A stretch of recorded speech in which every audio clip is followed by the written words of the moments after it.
হে everyone, good morning. আমার নতুন একটা ব্লগে তোমাদের সকলকে ওয়েলকাম।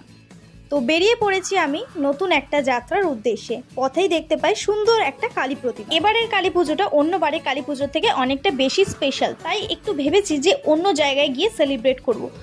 তো এরপর আমি বেরিয়ে পড়েছি, আর কিভাবে যাচ্ছি সেটা তোমাদের সাথে শেয়ার করবো। পথে যেতে যেতে আরও একটা সুন্দর কালী প্রতিমা আমার চোখে পড়লো। আজ হচ্ছে ঠিক কালী পুজোর আগের দিন, তাই চারিদিকে প্যান্ডেল কমপ্লিট হয়ে গেছে। প্যান্ডেল হপিং এর সাথে সাথে ঠাকুর দেখা আর ঘুরতে বেরোনো দুটোই একসাথে হয়ে যাচ্ছে।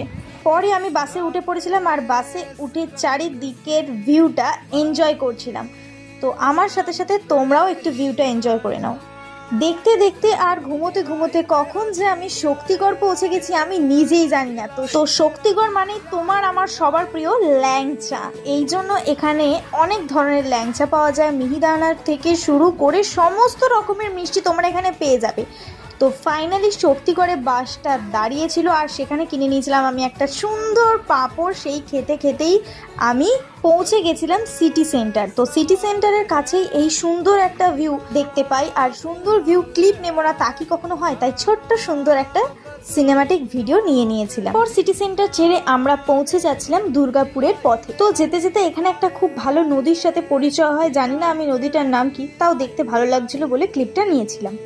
দুর্গাপুর পেরোতেই ঢুকে গেছিলাম আমি বাঁকুড়ার পথে। তো এখানে অজস্র নদী দেখতে পাওয়া যায়। অনেক ঝক্কি পেরিয়ে ফাইনালি আমি আমার বাড়িতে পৌঁছে গেছি।